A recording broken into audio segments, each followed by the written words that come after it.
জান্নাতে যারা ঢুকবে তাদেরকে রেশমের তৈরি পোশাক দিয়ে পোশাক বানিয়ে দেওয়া হবে। সবুজ মিহি সিল্কের রেশমি কাপড় দিয়ে ড্রেস আপ করা হবে, যেটার মধ্যে স্বর্ণ দিয়ে এমব্রয়ডারি করা ডিজাইন থাকবে। জান্নাতে নারীদের জন্য গহনার কোনো অভাব নাই। জান্নাতের ভেতরে বিশাল এক শপিং মল থাকবে।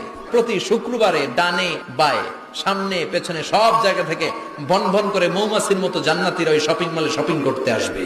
ইচ্ছে মতো দেদারসে পোশাক কিনবে, ইচ্ছে মতো শপিং করবে, টাকা দেয়া লাগবে না, ক্রেডিট কার্ড লাগবে না। এবার জান্নাতের আবহাওয়া সম্পর্কে জানি। জান্নাতের ভেতরে জান্নাতীরা সূর্যের প্রচন্ড তীব্রতাও পাবে না, আবার শীতের কারণে কষ্টও পাবে না। দুইয়ের মাঝামাঝি চমৎকার আনন্দ ঘন নাতিশীতোষ্ণ একটা পরিবেশ আমি জান্নাতে করে দিয়েছি।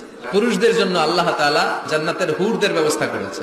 সুন্দরী, রূপবতী, সুভাষিনী, অশুভম বর্ষা, মেঘ কালো কেশ, দেখলে পাগল পাড়া হয়ে যাবে জান্নাতীরা। জান্নাতীদের কোনো দাড়ি গজাবে না।